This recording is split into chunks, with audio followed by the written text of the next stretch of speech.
Hey, what's going on, everybody? Welcome back to Auto Transport Intel. It's Wednesday. It is noon Central Time. That means it's time for DOT compliance. And welcome back to, okay, it's 2021, so here we are.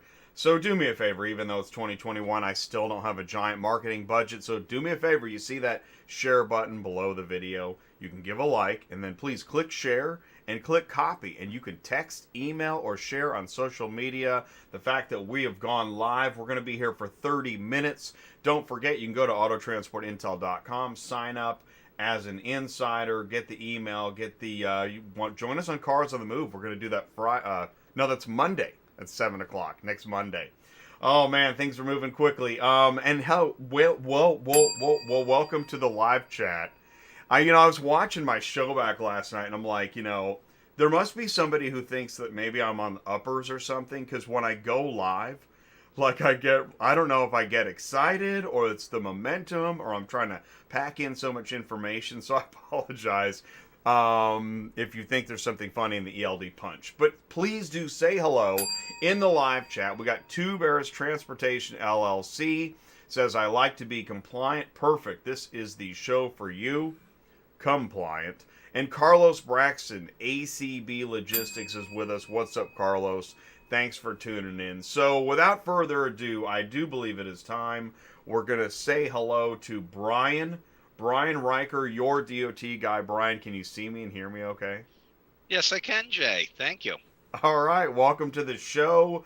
So, all right, here we are. We said that starting in 2021, we're going to go live every week, Wednesday noon, with DOT compliance. And the point of this show, what's the point of this show, Brian? What are we doing here?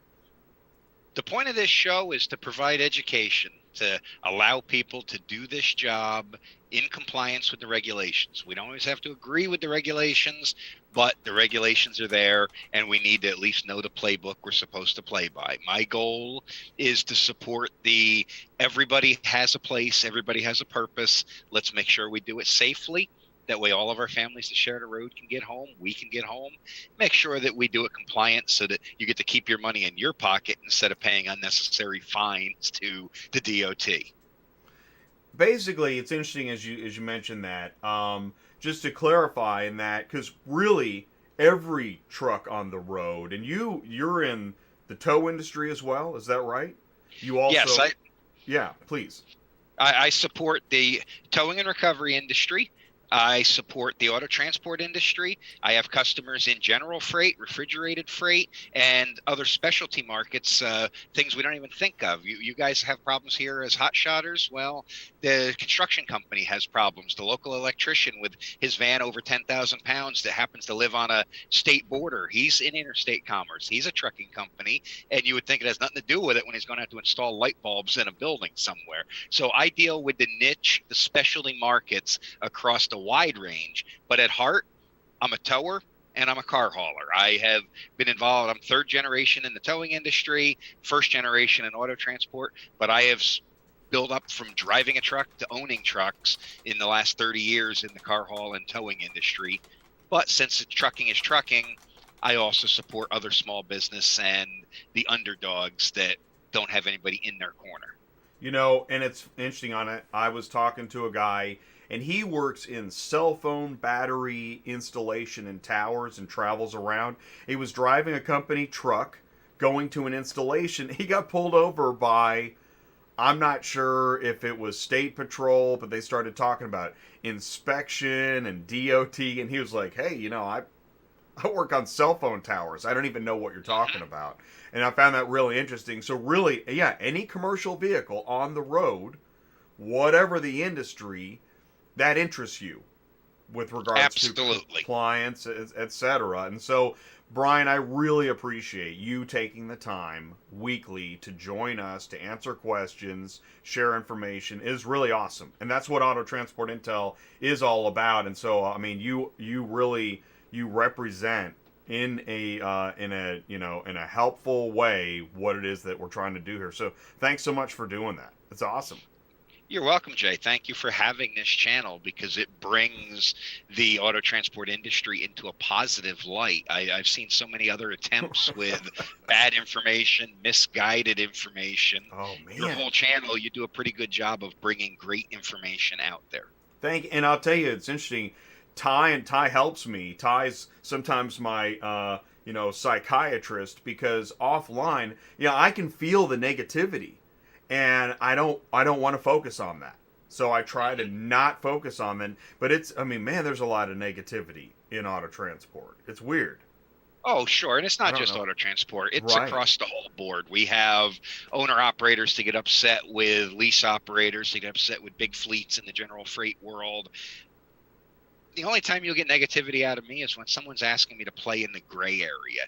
I want us to be safe. Yes. I'm not a crazy regulation czar, but Right.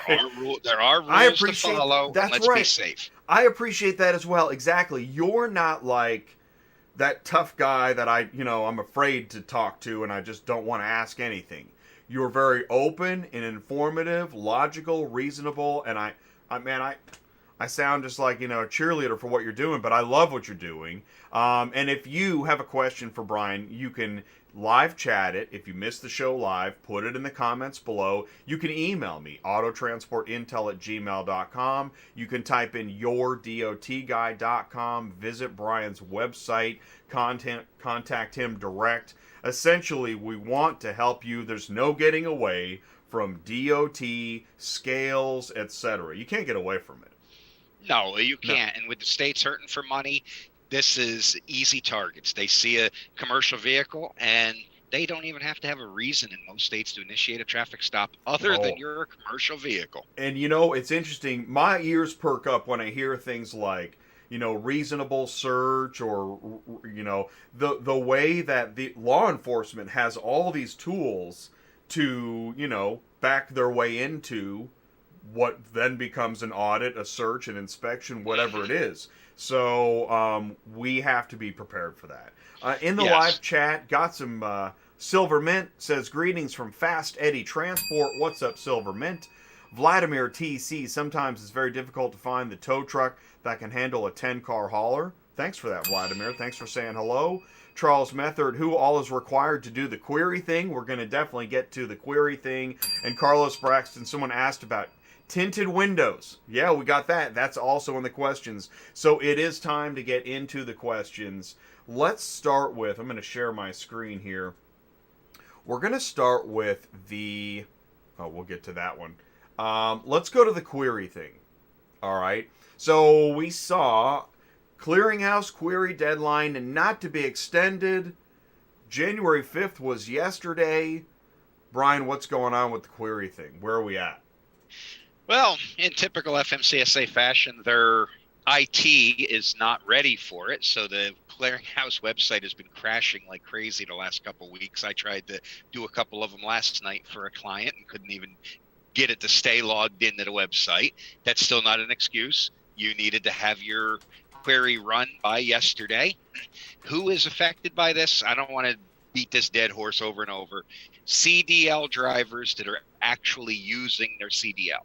Just because you have a CDL in your pocket, you do not have to do the Clearinghouse query unless the truck you're driving is required to have a CDL. And then it's the motor carrier's responsibility. So if you're leased onto a company, not your problem at all. If you are the company, then yes, it is your problem. If you're a single truck owner operator, most likely your drug and alcohol testing consortium will have done this for you, because single truck owner operators must have a consortium that will do the reporting, and those that do the reporting generally do the queries as well as part of the package. But you're still ultimately responsible to log into the Clearinghouse portal and make sure that query was done by January 5th. Again, CDL drivers only, and it's the motor carrier's responsibility. So if you own the DOT number, it is your responsibility to make sure that was done. Right. I put the link to the Clearinghouse in the live chat. I know it's a snooze fest, and it's also frustrating. That could build some negativity right there. Like, why do I have to answer to this Clearinghouse, right? But you do have to if you're a CDL driver, Mhm. if you're an owner operator, if you work for somebody, is it their job to make sure this happens? Absolutely. If you Okay. work for somebody, it's their job. Whoever owns the DOT number that you are driving the truck under, that's their responsibility to make sure this query was done. Let's say you've done nothing. Okay, worst case scenario, you've done nothing. You fall in this category. It's your DOT number. You're the owner. You're the driver. You haven't queried yourself. It's January 6th. What happens if you go to the website, create an account, query yourself? Do you think you can get through? You okay? Yes, it's better. It's Okay. better to do it Just late do than to it. not do it at all, Just do it. because ultimately, what's going to happen uh, is if you get a compliance review or an audit. So, especially for those of you with brand new authority that have not had your new entrant audit yet, they're going to want to see proof this was done. That's number one. Number two, some states have said that they're going to check the clearinghouse as part of the routine DOT inspection at the side of the road, and if it's not done, they'll report it to FMCSA and or possibly even put you out of service for being out of compliance with the drug and alcohol rules. So it's important to get it done if you have not done it. And the FMCSA generally is lenient if you can show you tried to comply. They know Right. there's some website issues. Right. They have not You can extended the argue deadline, that. but Yeah. you can make that argument. And ultimately, they just want to see that you've got it done. Right. That said, something goes wrong. You have a driver has an accident who was high or Ooh. should have been You didn't do disqualified, anything? and you didn't do it. Wow. Now you're exposing You yourself to gotta- high yeah. fines and liability in court from the personal injury attorneys. Let's say you're in this legal hot water. Can you be contacted and can you help navigate? What would you do? Yes, I have attorney Okay. friends that I partner with that I can, because I am not an attorney, but I can give you some basic advice. And if it's just a administrative hearing in front of FMCSA or something, I'm allowed to represent you for them. But ultimately, we want attorneys to specialize in the transportation world, and I have some that specialize in. They're so specialized they only do the towing industry. I have others that do all parts of transportation industry. So we got to thank you, Silvermint. I love it. And I'm not an attorney either. I'm just typing what I think I heard. So I typed no CDL, no clearinghouse. True or false? That is true. Okay, no CDL, no clearinghouse. Basic Correct. rule. Okay, cool. Awesome. I think we covered that really well. We're almost halfway through the show, so let's move on to the next topic. But keep on typing and asking if if you still have a question, because that's a big deal. This is a big deal, and we want to make sure it gets covered. Let's talk about yard moves. FMCSA proposes new guidance on yard moves. Okay, this is a really simple topic. Since we had to have the ELD, we can't just not record something like we used to in the old days. So they needed to come up with some categories to cover things that are legal that we just wouldn't put on paper before, such as yard moves, driving on private property, or personal conveyance to go to get dinner or go to the grocery store with your truck when you are not doing any other business purpose. So for yard moves, they're just trying to clarify that you can use yard moves in most circumstances, basically unless the property you're on is open to the general public. So a parking lot at a truck stop, that's a private area. A parking lot at a Walmart, that could be considered driving time because it's open to the general public. Same thing with a warehouse. If you have to cross a public street to get to the other side, the yard jockey would need a CDL to make that trip. You would need to log it as driving time. So basically, they're just trying to clear up some confusion with yard moves so that DOT officers aren't making their own rules up as they go on the side of the road and deciding, oh no, you drove that truck around this industrial park, that's not allowable. In some cases it is. If it's closed off only to commercial vehicles, then that's a yard move. So that's all they're trying to do there is give us some clarity to what they mean with these terms that have never really been defined before. Does that apply to auto transport? It applies to everybody that's required to keep a logbook. Well, no, I mean that the yard move, is that more of a freight thing? It's more of a freight thing because you go to some of these warehouses and you may drive 2 or 3 miles around the warehouse to drop a trailer, put it in the door, go find your empty, get back out the gate. Auto transport, we're generally not driving our truck around the lot, car to car to car to load it. but it would allow us to take, say you're at an auto auction that has 2 lots and you don't have to cross a public road, it would allow you to drive from one lot to the other. Sometimes you go in and intake is one side of the property and pick up is the other. Or let's say Manheim, Pennsylvania, for example, they have multiple lot locations. Well, if you're all on the one side of the property, that's all private roads. You could move around with your truck on yard move. But if you had to go to the lot across the street from them, you're going out on a public road, that's driving time to go across the street. Let's see here. We want to try and resolve a question. Silvermint, Fast Eddie Transport, asking about non-CDL combo moving 36,000.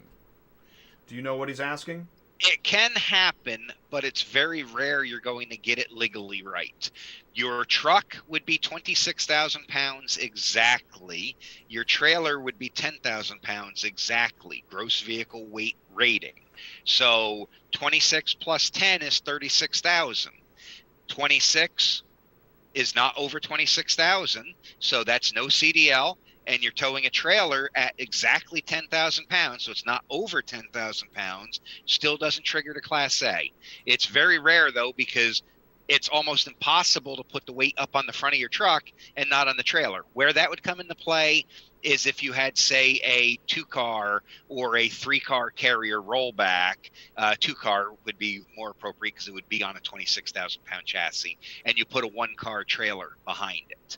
That is where that would come into play. Pickup truck and wedge trailers, not so much, because you just can't get the weight balance right to only have a 10,000 pound weight rated trailer and still get yourself up to 36,000 pounds. Thank you for that, Brian. We also have Constantine back on the yard move. He asks, does a yard move run down your drive clock? No, it does not. That's the purpose of having yard move. It's on duty time, so it runs down your 14-hour, but it does not eat your 11-hour. And if that's Mr. Constantine out of Schenectady, been a long time, my friend. I used to deliver cars to you before you had your own truck when I was up there with Majestic One. I think it's a different Constantine, but okay. But that's cool. And if that's Mr. Garrity, then I used to deliver to him. Constantine, I think he's out of Colorado. He says he just drives under 5 miles an hour if he has to move in the parking lot. I've heard that before, right? Because if you it gets triggered at the speed. Is that the way that works? There's a speed and a distance trigger on the ELD, and so if you bump the speed trigger, you go on the drive and it goes back to however you could have crept around the parking lot for 8 minutes and you bump it over 5 miles an hour for 3 seconds. It's putting all 8 minutes of drive time on there. So if you have the option for yard move, enable it on your ELD and use it when you're in the parking lot, because then you don't have to creep around to 5 miles an hour. You think they'll ever try to fix that 5 miles an hour and lower it down to like 1? They had a proposal anytime the brakes Of course, there was released. a proposal. But they settled on 5 because they feel that is reasonable with the variances on these speedometers and stuff. You can have a truck sitting still, and the computer will say it's doing 1 or 2 miles an hour. Now, wait a minute. Constantine says, oh, snap, you look familiar. So it is, because when you said Garrity, I thought it is Constantine Garrity. Yes. Okay. Yes, I've seen him out. I've seen him in the chat before. So yeah, good to see you, my friend. Awesome, man. That's super cool. Let's do this. We got another 10 minutes. We got a couple more questions. And Constantine says, I totally remember Brian. He's one of the best drivers I used. That is so cool, man. Good to hear. Here we go. Let's show it on the screen. We've got... Okay, this is the tint question. Ken Tuck asked on the YouTube comments, and we do read them, are hotshot trucks allowed to have all windows tinted or only the back 3? Thanks. The short answer is only the back 3. Your front windows, the ones immediately adjacent to your driver and passenger door in the front, and your windshield must allow 70% of the light to pass through. That's a federal regulation. Does not matter what your state law is for the state that you're base plated in. For commercial vehicles, whether it's a hot shot, whether it's a little tow truck, whether it's a 80,000 pound Class 8 tractor trailer, the rules are the same. 70% light pass through on the windshield and the left and right windows immediately next to the driver, except for a 6-inch strip at the top of the windshield. That can be blacked out. So realistically, most new vehicles come through almost at that with factory tint. So adding a layer of tint to your window will generally put you over what you're allowed. And they do check. They love to run out with a tint meter and check. On every vehicle. They also catch on because a lot of guys will tint their windows, then they'll roll through the scale house line with their windows down. Well, they catch on to that. They might run out and flag you over and say, roll your window up a couple inches. Dude, yeah. I mean, I think if you could look behind closed doors, they're constantly sharing information about what they saw, what they did. And that's enforcement talk. Yeah. You can look behind closed doors. I'm a member of the Commercial Vehicle Safety Alliance. They allow industry to join. I'm a member of the Illinois TruckCops.org, which is the Motor Carrier Enforcement Association in the state of Illinois. And they do. We go to meetings, not last year because of COVID, but we go to meetings and they share with industry what the enforcement side is doing, and we speak back on what we're seeing for problems. And you can also, if you want to spend the $25, you can order the CVSA out of service criteria. You can get an app form on your phone. I keep it on my phone so that I can quickly look up what they're doing and make sure it's right. They make this information. You can go to the CVSA website, cvsa.org, and read their Guardian magazine for free. It's the trade magazine of motor carrier cops that they publish every quarter. I've actually had one article printed in there. Nice. I think it was last April's edition. Let's see here. I just put the link to that. And Constantine, he wants to get a hold of you. What's the best way for him to get a hold of you? Now, I know I'm asking you live. He can use my phone number, 570-228-6210.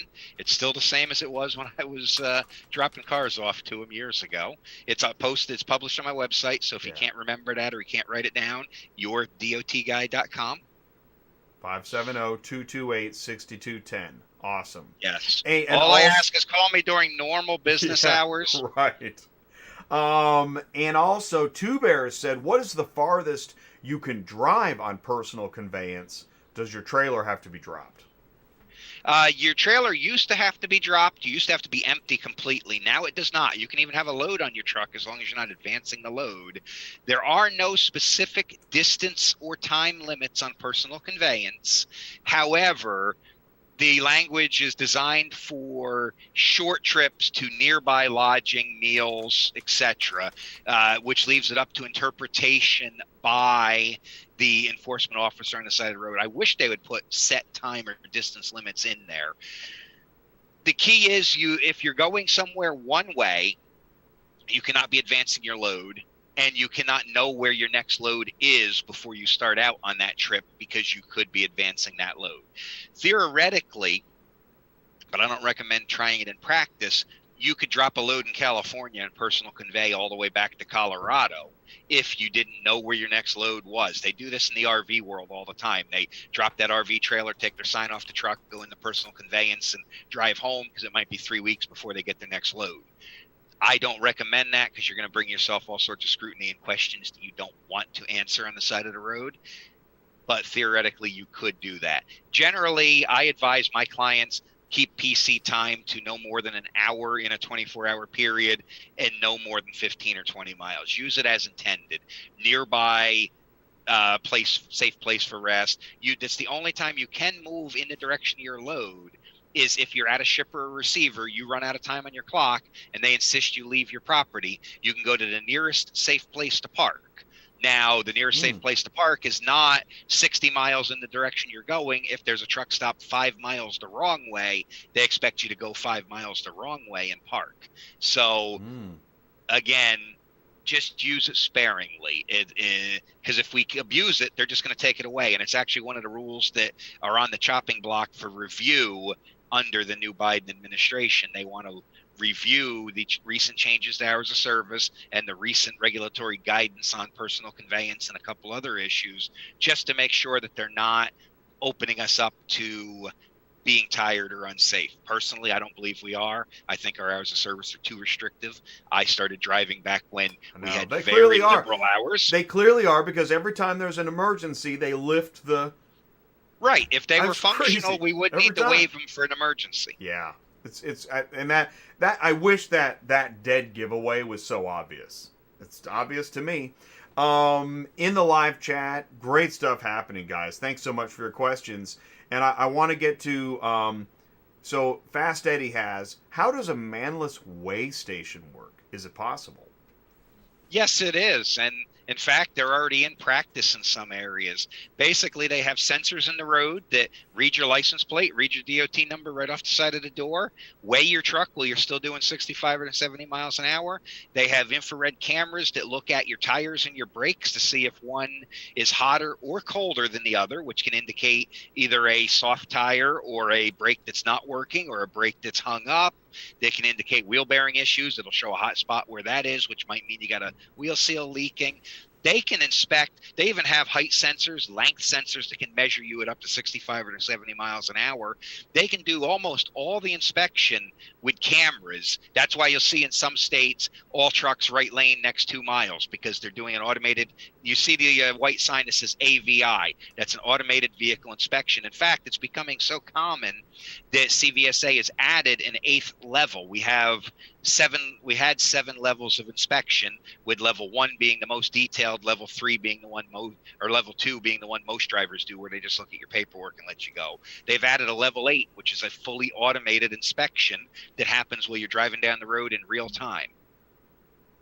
Oh my gosh, man, that's amazing. You are an encyclopedia, my friend. It's amazing. We've got another question we have to get to. Well, let's see here. We did that one. How about the sleeper one from Catherine? A little hard to read. But okay, Catherine says, I have a 2-man team driving a dually with a DOT certified Woodhouse sleeper berth. If they are on the clock simultaneously, is that an issue? When does it become a problem? I wonder what she means by on the clock simultaneously. That's what I was thinking too. What would be the point of that? Yes, the point of having a team is to conserve one member's hours so that they can drive. The only issue with a 2-man team in a small truck, generally to put a DOT compliant conversion like a Woodhouse or something in your back seat, they take your passenger seat out. So that driver really doesn't have anywhere to lay that is to sit that is compliant unless they're laying in the bunk.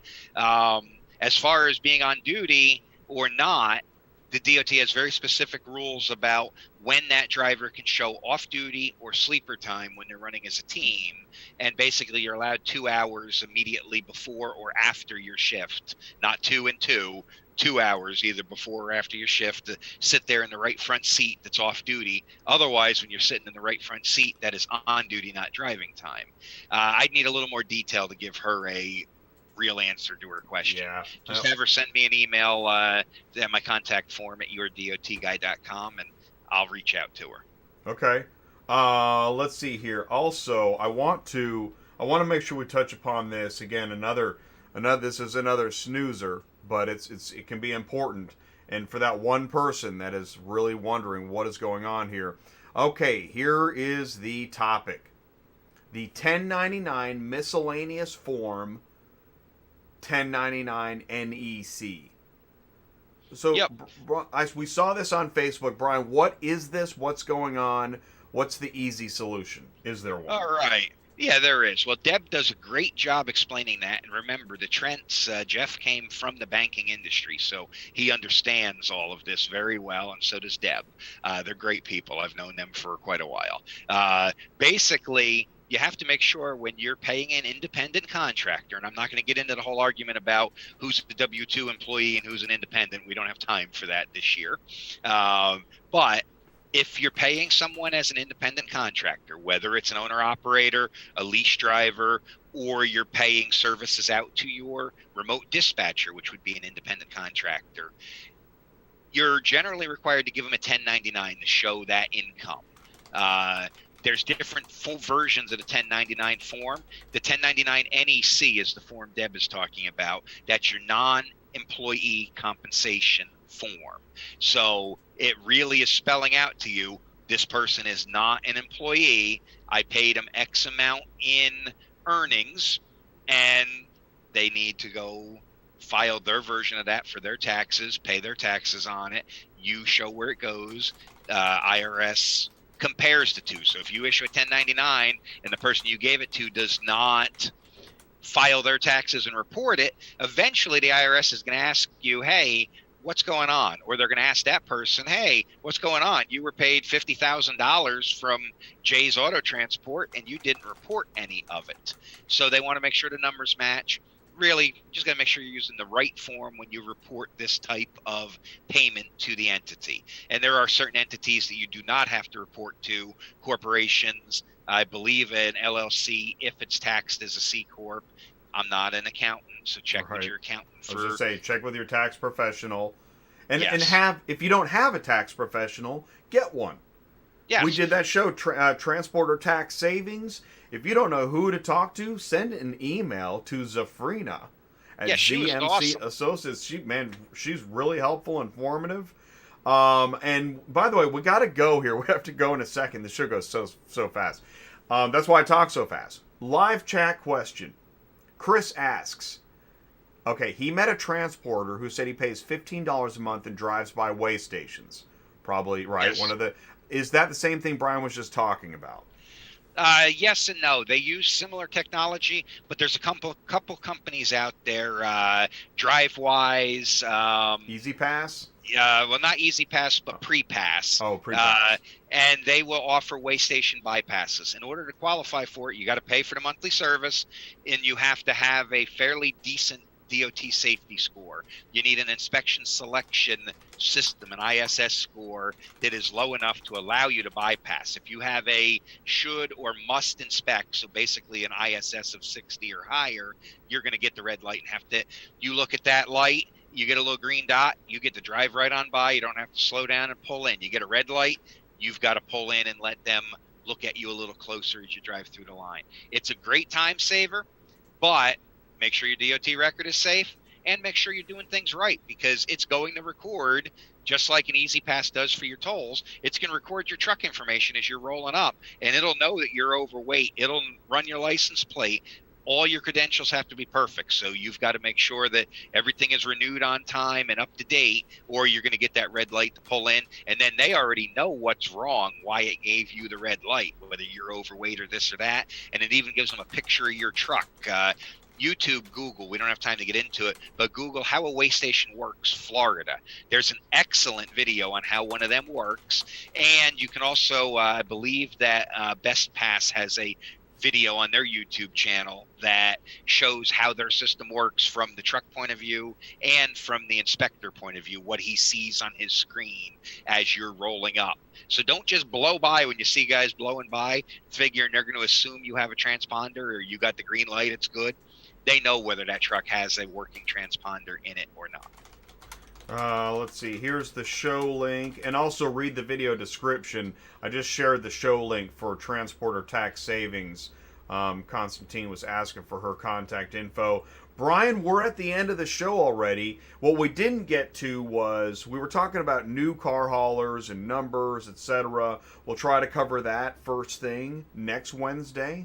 That would be January 13th. Yeah. So, man, another great show. Thank you so much, Brian, for taking the time. And this is DOT Compliance. It's every week. It's at noon. And Brian, I'm going to let you go so you can get on with your day. What's going on? What's next on your plate? What are you doing? I'm delivering a brand new Cottrell to someone up in the New England area. I picked up a Cottrell in Georgia this morning, and delivering a 5-pack later this week to somebody in New Jersey, then taking a couple days off. Man, awesome. And I'll tell you what, speaking of that, I hope we get the opportunity to start talking more about equipment, right? As an addendum to, we need to do that. I would like to take one of these shows a month, maybe the last one every month, and make it an equipment show. What's new, what to look out for, answer people's questions about size and weight, or maybe you're hesitant to jump up and get into that next bigger truck.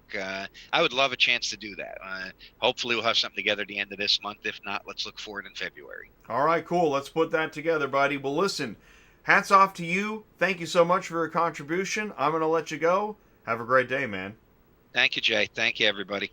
All right, see you, Brian. And I let Brian go, and now it's time to end the show. So thank you guys so much. Listen, if you have a DOT compliance question, and you missed the show live, put it in the YouTube comments below. As you can see, I'll highlight it, I'll share it on the next show. and because we want to help answer those questions. As Brian knows all too well, there's far too much for one person to be expected to know, although they are expected to know. And beyond that, then we start hearing terms like zero tolerance. It can get pretty serious, and really everybody's just trying to run a business, make money, move on with their lives, and so you don't want to get stuck and trapped in some specific detail that really, brings you down, right? And costs you time, money, etc. So thank you for tuning in. Thanks for tuning in the live chat and putting your questions in there. I look forward to seeing you guys again soon. We'll be here every Wednesday at noon on Auto Transport Intel. And if you are into load boards, tune in tomorrow on Dispatching Live at noon with Sue. And we'll see you then. Thank you guys so much. Take care. Stay safe.